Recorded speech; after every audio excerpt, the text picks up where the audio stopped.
Hey Warriors, thank you so much for tuning in to webinar number 3 for the summer session of Athena's Warriors of Wealth program. It's time for a super fun and inspiring call about hostess coaching. If you want to have a summer calendar filled to the brim with excited hostesses and profitable parties that hold, you must partner with your hostess. And this call is going to give you lots of ideas about how to do that. Before I turn the call over to Michelle, who really rocks the content for this call, I want to give a few shout-outs.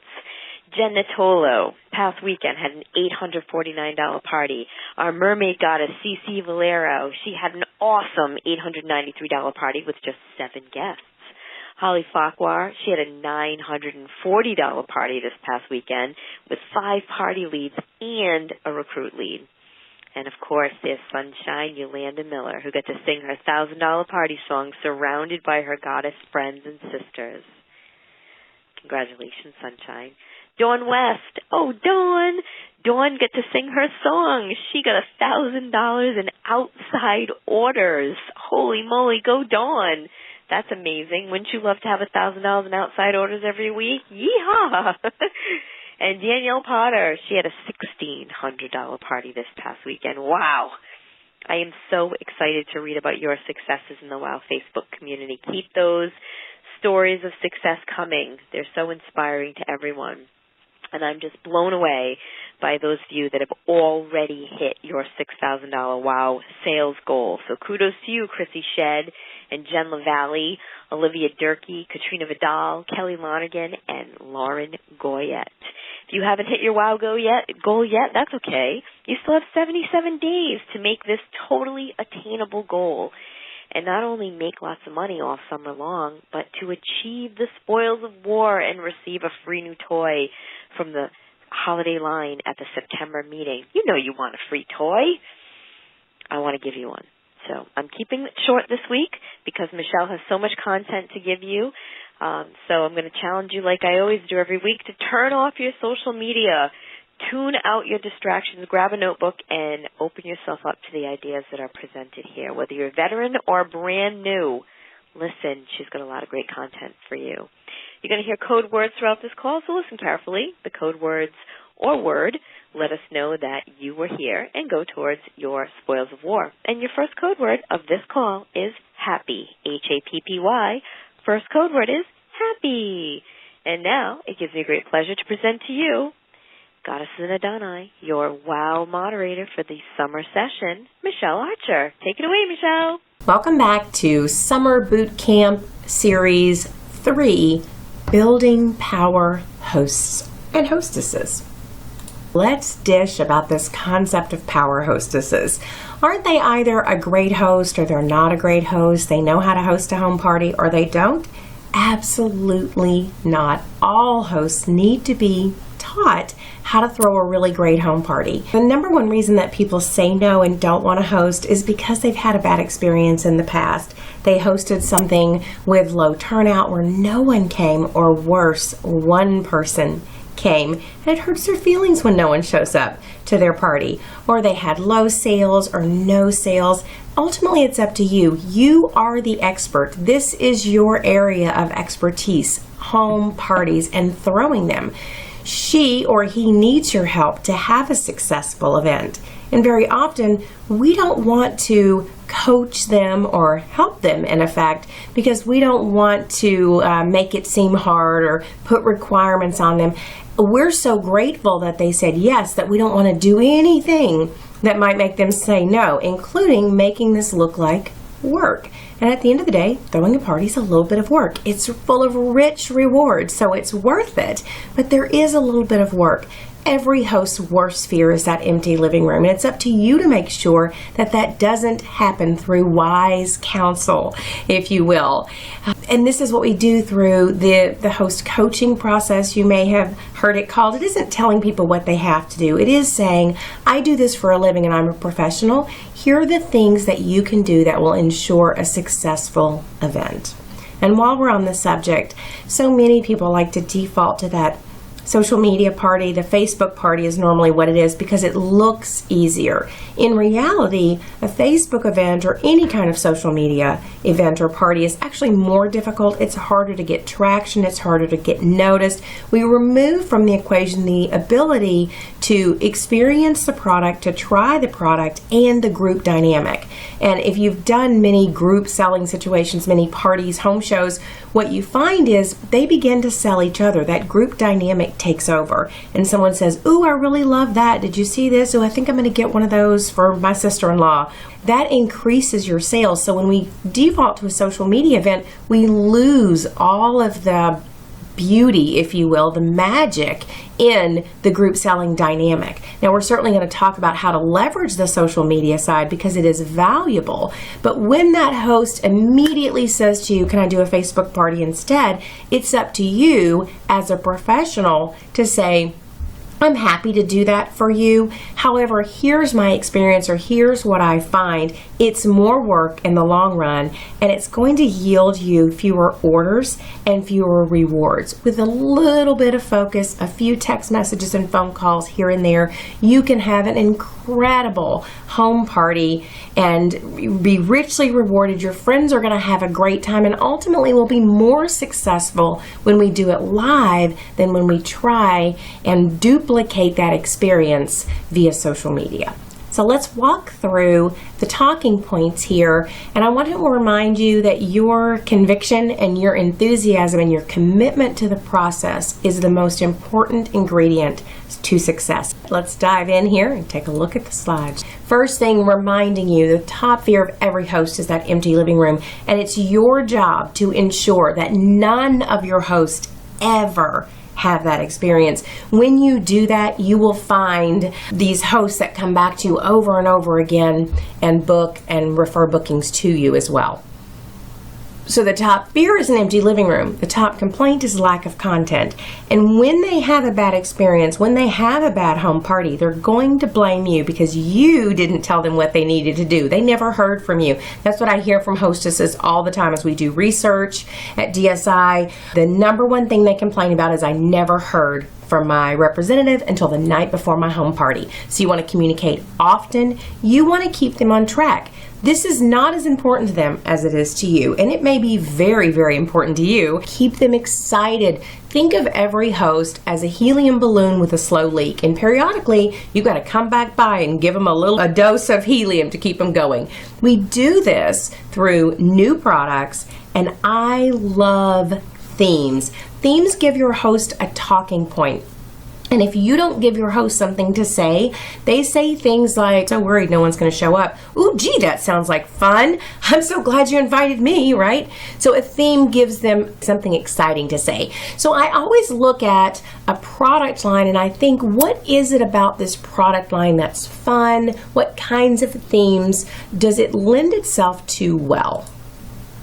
So in thinking about your particular product line and the time of year we're in, which is summer, of course, I thought about destinations, getaways. That's what everyone's in the mood for, a little summer vacation. And I took a look and thought, where can you whisk your customers away to this summer selling season that will be absolutely unforgettable? So here's what I came up with for you. What's so great about these, again, is that they are fun and exciting and they're seasonally driven. So it gives your potential host a reason to say yes now instead of saying to you, "Oh, let me wait until the fall," or "Let me wait till the kids are back in school." You can come up with your own. These are just 3 ideas for you, but certainly you're not limited to these. The first one for me was Paris, the city of love. It's so perfect for your product. And Paris is romantic. It's also a little racy red. It's a hint of black lace and a touch of sophistication. So looking through your product line, there's a number of items that you can use to create this Paris experience for your guest. Some of your chocolate products, cherry, you've also got a few strawberry things in there, heart-shaped products as well. And you can add a little mystery and a little fun with products like your Mesmerize, which was beautiful, and of course, candles. What a great destination for a little romance this summer. The second one was the Orient Express. The Orient Express represents the epitome in romance and in luxury. So you can whisk guests away to this destination using some of those Asian-inspired products, ginger foot scrub, the white tea ginger hairstyling elixir. You've got several products that come in a forbidden fruit scent. You've got some gorgeous lotus bath crystals, temple balm, and cherry stone pillows. Think about that. What else can you add to it that builds on that theme? And then finally, a romantic tropical escape. Everybody's craving a little bit of beach, a little bit of vitamin SEA this summer. So you can create your guest's own deserted island with the coconut lime oil, skinny dip shower gel, sea clay foot mask, coconut mango sugar scrub, that gorgeous Treasures of the Sea scrub that comes with a little seashell. Have fun adding in products that are in shades of blue and ocean green. You can take your guest anywhere with a concept like this. And when you create these options for your host, it gives them a menu to choose from, and it gives them talking points more than I'm hosting this home party thing. I'm hosting a Paris themed home party. She can have fun or he can have fun creating snacks. Keep them simple, of course, that are on that theme. It just gives her good verbiage or gives him good verbiage to share with others. And that really is one of the most important things. If we don't give them good verbiage, they share bad verbiage that doesn't build desire and doesn't get people excited. Here's something that I really want to drive home for you. The deck is stacked before you even drive up in the driveway. So we have to stack it in our favor. And we do that with everything we do before the moment that we drive up into the driveway. So we want to stack it in your favor with the right number of people, the right people with the right expectations of this home show experience. How do we begin to stack this deck in our favor? We want to incentivize or reward them for certain behaviors, and we want to do this all along, not just during the home party experience. So what do we incentivize? What do we reward or encourage? Outside bookings. We need to equip our host or our hostess with answers when people say things like, I can't come. Hey, that's not the end of the world. I'm so sorry that you can't make it. Let me tell you about their program. They've got this great summer destination. I'm taking my guests to Paris. There's also, whatever that is for you. Great rewards, really fun. I had a few friends who couldn't attend mine. Why don't you host one of your own? Invite your girlfriends, and I'll invite Susie and Karen that you know as well who couldn't attend this one. When you equip them with the right verbiage, they can garner outside bookings for you. How would it feel to drive up at your home party with 2 bookings already in the bag? You could book 4 easily. Maybe you could book 6 at that one particular party. But again, we're stacking the deck in our favor long before we drive up in the driveway. Live bookings, of course, super important component. And we're going to talk about this more next week when we talk about a sizzling show model. So job number 1 is keeping them on track, and you have to keep yourself on track to do that. This will be made available to you. It's just an easy host reminder checklist. It's a great way to stay organized and remember everything that you need to communicate with your host to keep them organized. It does give you talking points along the way, and it keeps your schedule on track, which is super important. Schedule your follow-ups on your calendar. And so my tip to you is there's about 4 contact points in here. They all originate from the party date itself. I call this calendar tickling. So you want to go ahead and schedule those on your calendar. I love Google Calendar, by the way. If you use Outlook or whatever, that's great. Paper calendars are fine, but an electronic calendar like Google, which is free, gives you the opportunity to create multiple reminders, to put notes in there, which a paper calendar may or may not give you the space. So let's talk about getting this host off to a good start. The host pack. What do I put in the host pack? I get that question all the time. It doesn't matter. They're not going to read it. So keep it super simple. Save the trees. You definitely want to put a guest list reminder in there, some kind of memory jogger, like 2 product catalogs and no more. And here's why. If you give them 10 catalogs, they will pass out 10 catalogs. And then they will call you and say, oh my gosh, I'm out of catalogs. And you'll be so excited about all these orders that are coming in. But they were giving those catalogs out randomly, so they really don't remember who has one and who doesn't have one. So they can't effectively follow up. When you give them to, and you write host copy on the top of that, they're going to guard those like they're gold. And when someone at work says, well, do you have a catalog? They're going to say, I do, but I only have 2. So here's the catalog. Look through it. I'll check back with you at lunch, or I'll drop it off, or let's meet for coffee, or whatever. The 5 order forms, set that as a goal. 5 order forms, $25 a piece, $50 a piece. You can absolutely explode your party average with outside orders. I'll tell you that up to 50% of the sales you make can be outside if you do your job right. The host program, I would encourage you to keep it super simple. People do not read. We live in a soundbite society. If it's more than 3 sentences, they're done. So the first 3 sentences need to be super, super important. And they're going to look at something for about 3 seconds. So bear that in mind. They don't need the Encyclopedia Britannica of your host program. They need the bare bones snapshot of what the host program entails. And again, they're not going to read all this. You still are going to have to call them on the phone and go through it. An opportunity flyer, because you never know who's looking. Do not include paper invitations. You may not even be using paper invitations. I actually love them, not because they're magic, but because they're an additional layer of support. And women, primarily, I don't know what men do with paper invitations. My husband stands at the garbage can in the driveway and throws stuff away out of the mailbox. So that's probably what he would do with a paper invitation. Women will bring it in the house and stick it on the refrigerator. And on average, we look at the refrigerator 3 to 5 times a day. So it's just a good subconscious reminder when it's hanging out there on the refrigerator for them. All right, so let's talk about these 4 contacts. So the first one is within 24 hours of the booking. So I see you at a home party tonight. I call you tomorrow. I call this the morning after call. I just want to accomplish a few things. I really just want to say, hey, I'm really excited and I can't wait for your party to roll around.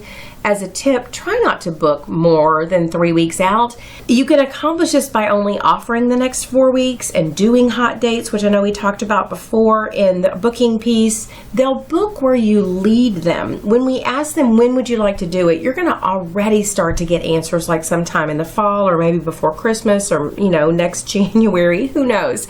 And so talk about your current host special for the current month or the following month if you're within a week. You can absolutely turn these things around in 10 days or less. This isn't a wedding. They don't need to do all that planning. They need to grab a handful of friends next Friday night or 2 Fridays from now, whatever. So try and book in close. If you are booking far out, you want to sprinkle in additional contact dates to keep them excited. More time that passes from the time that they book to the time that they hold, the greater the chances are that they're not going to hold the date because they're not excited anymore. Life has happened. They've slept since then, right? So we want to sprinkle in contacts for far out dates. Your goal for this particular contact is just to reaffirm their decision to host. We're going to have such a good time. It was so nice meeting you. I can't wait to recreate Paris for you and your friends. We want to talk to them about how to invite. And we specifically want to say that adding 500 of their friends to a Facebook event is not an invitation. They really want to pick that A list of people. They're 20, they're 25, and they want to sit down and they want to make a few phone calls. I know it sounds crazy in 2016. Who makes phone calls anymore? People who want to be remembered. That's who makes phone calls. Text messages, Facebook messages, Hail Mary post, emails. It's crazy what the turnaround time on an email is. It's days and days. Sometimes it's 2 weeks before I get a response back from email. Let them know that you need a guest list. Here's a couple of reasons. You need a guest list because this is an adult-only party, number one, and you want to be sure that that's communicated. You also need a guest list because you're going to do the work for them and you're going to mail out paper postcards. And you, most importantly, need a guest list to ensure that there is a guest list. If they won't give you a guest list, let me decode that for you. I haven't had time to invite anybody yet. I'm going to Hail Mary post on social media and hope for the best. So what you might say to your host is, look, my job is to make your job really, really easy. You're going to invite them. We're going to add them to a Facebook event. I'm going to send them a postcard.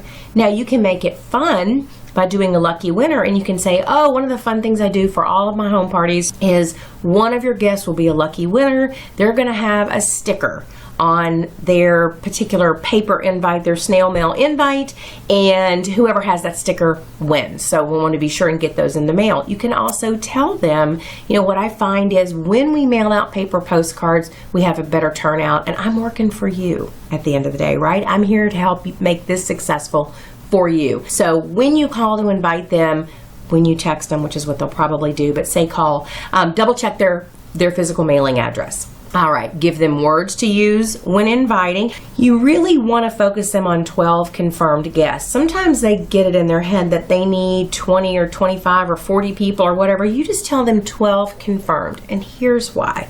12 are going to say yes. You're going to lose 2 the week of and 2 the day of, and we're going to end up with 8, which is fantastic. That's all we need. Go ahead and make your list of 20 so that you get that list of 12 confirmed. I'll help you from there. We also want to cover again the effective use of Facebook events, that it is ineffective to put people in a Facebook event or a group, and you really shouldn't use groups. You really should use events. They're designed for this particular type of event, which is a home party. So you want to cover that with them, because all most hosts know is what they see on Facebook. And what they see on Facebook is 3 to 4 times a week, they're invited to some kind of home party. It pops up and says, you've been invited to so-and-so's home party. For everyone they do see, there's 4 that they never see. And theirs is going to end up in the never seen bin, depending on who they're sending it to. So you need to educate them on how Facebook works. Words to say, just want to tell you how much I enjoyed meeting you last night. I'm so excited about your fill in the blank party. And then we move on.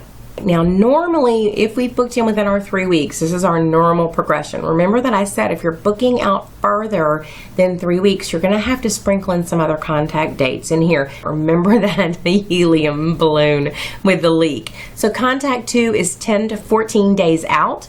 You're going to put their paper reminders in the mail before you contact them. So you do need that list back between the morning after and the 10 to 14 mark. You need to get the list out. That may take an additional email or text message, whatever. We're going to mail them one too. That way when they receive it in the mail, they think, oh, my guest must have theirs too. I suggest that you call. Probably going to end up leaving a voicemail, but that's okay. A voicemail is never a waste of time, by the way. It reminds them that you're a human being and not an Autobot sending them text messages and emails and whatnot. Your goal here is to have them confirm with their guests. So I love the lucky sticker idea. It's a fun, non-threatening call and see who your guest is. So you're just going to say to her, did you get your reminder in the mail? I'm so excited. Did you receive your reminder? Oh yeah, I think I did, or I don't know. And I will tell you all, 1 out of 4 of these never gets to where it's going, which is why, just like a Facebook event or Evite or anything else, paper invitations as an invitation mechanism are nearly worthless. She has to personally invite them, or he has to personally invite them. Prep them for follow-up reminders. Hey Karen, it's Beth. Did you get a reminder in the mail for our Orient Express party Thursday? I am so excited. Hey, be sure you contact your guests personally to ensure that they receive theirs. One of your guests has a lucky sticker. Remind your host to ask everyone to bring a friend. This is going to offset the no's, the last minute drops, and the no-shows. So you need to remind her, hey, ask everyone who they want to bring, or if they have a friend that they might want to bring with them. So this is about 5 days out. It's the week of. Things are starting to come up. So we want to prep them for reminders, keep them excited, give them those words to use, encourage them to text guests individually. You want to firm up your guest count. So you want to teach them how to firm up their guest count. Not, are you still coming, which sounds desperate, right? But who are you bringing with you? Hey, firming up our guest count for our tropical escape for our consultant Thursday night. Want to just double check and see how many people are you bringing with you, or who's coming with you. So, okay, put you down for 2. Remind them that they need to keep food very, very simple. I encourage you to give them menu suggestions. So for a tropical escape, we're talking about fruit and maybe some smoothies and super easy things. Women particularly start to panic, and we think that more food equals more guests. And by the way, it absolutely does not. All right, number 4, the day before. See, isn't this easy? I have a picture of a phone because you have to call them. Here's why. People are canceling. They're freaking out a little bit. Get your firm guest count so you know how many lap boards and setups to bring for everyone. pick your host back up. People are beginning to cancel and they're feeling like they don't have any friends. And if you're not careful, they'll get so focused on who isn't coming that they forget that people are coming. So that's your job. Remind your host, as hopefully you did at call number 2, I think it was, that they're going to lose 2 people the day before and 2 people the day of. That's just how it works. It works that way for everybody. We all think we're the exception to the rule, but we're all the rule. That's why it's a rule. And that's why the who are you bringing with you is so important. It offsets this. And they can still end up with that 8 to 12 person count because of the people bringing your friends. So prep them for calls. They do need to call people. It's so much harder to bail voice to voice than it is text message. Focus them on who is coming and remind them to keep food simple. Women particularly are now cooking a 5-course meal because somehow that's going to make people come. I think they get confused and think they run a restaurant or something. Reassure them that it's going to be great. Hey, don't worry about it. Remind everybody, ask them who they're bringing with them. Keep food super simple. Even if it's you and me, we're going to have a great time. So just relax, take a deep breath. Don't worry about anything. I'll take care of it. Let them know when you will arrive and what you'll need as far as setup goes. So I hope that helps take a little bit of the mystery out of this host coaching and really building power hosts. See that as your number one job is to build these strong hosts who come back over and over and over again to book for you and are advocates of our industry and advocates of the home party experience. Before we wrap up, I just remembered I wanted to talk to you a little bit about Yusuf's Facebook event. And it says this on your checklist. You want to create her event, you can create, or his event, you can create that from your public fan page, which is nice. People can see all of the upcoming events that you have going on. And it puts you a little more in control of that. You also can control when your host adds people. So you want to be sure that nobody is added to that event, maybe not even your host, until you've had that conversation about guest list, about the personal invitation. Really, the Facebook algorithms are so intuitive and really very brilliant. So for example, if I add you to an event and you and I have had very little contact via Facebook and chat, liking posts, visiting each other's profile, things like that, the algorithms say this isn't a close contact. So they're less likely to show that event to the person that's being added. However, if I visited your profile, I've sent you a message, maybe I even send you the link to the event, Facebook says, oh, they're connected. And so they're going to make it more visible, and they're going to make the posts that are created in that event more visible too. So to a degree, you really have to educate your customer on how Facebook works. You may or may not be an expert. If you're still living in the Facebook that we had 2 years ago, welcome to the new Facebook. As soon as it was publicly traded, a lot of things became monetized and a lot of things changed, and it's ever changing. So it's really important to keep up on that. Contact is very important. That's why your host wants to focus on a small group of people, 25 per se, instead of 500, because they can send them a message, they can go to their Facebook, they can post on their wall, hey, so excited, just invited you to my event, be sure you check it out, right? You can do that with 25 people. You can't do it with 500. And in the ever-changing landscape of social media, contact is king. Thanks, Michelle. As always, amazing call, great content, tons of ideas. Like I have pages of notes here, which are just so fantastic. I am so impressed that, number one, she took the time to learn some of our products and give us ideas for summer themes. And speaking of summer themes, Chuck and I are working on some social media posts for camping parties and pool parties. So be watching for those. They'll be coming to you soon. So now it's time for me to give everyone on this call a chance to win an item from the new line. You could use this item as a summer booking incentive, add it to your demo, or keep it for yourself. It's up to you. So fill out the Google Doc survey that was included in your email or on the WOW page. Share your aha moment with me. I want to know what you think of these calls. It's really important for me to gather information about what you're enjoying most, what you're learning, what your takeaways are. So just take a moment, share with me your aha moment. So again, the Google Doc survey was in the email that contained this webinar, and I also posted it in the WOW group for your convenience. So click on the link, fill it out completely, and this will be counted as proof that you were here for your spoils of war, and we'll enter you to win the free item. We'll pick the free item tomorrow. So in order for you to get entered, you must fill out your form by midnight on Warrior Wednesday. And, if you can't listen on Warrior Wednesday, that's okay. We know you're busy, so we give you a grace period. You have until 11:59 p.m. on Friday, June 17th, to complete and submit the Google Doc survey. You won't get entered to win the free toy. That's okay. You'll still get your point for your spoils of war. Now here's the final code word that you've been waiting patiently for, and it's hostess, Hostess. Your final code word is hostess. So thanks so much to our guest speaker, Michelle Archer, for sharing her incredible tips and ideas with you. And thank you to you for taking time out of your busy life to call in and listen to this call. I really appreciate it. I said call in, but, tune in is what I meant. And, of course, Michelle will be back once again next week, June 22nd, with her 4th Warriors of Wealth call. She is excited to present information that will help you become a super mega successful goddess or Adonis, because that's the goal, right? I will be looking forward to your aha moments to see what you took away from this call. So I'll see you in the Facebook community, warriors. And good night, and Goddess bless.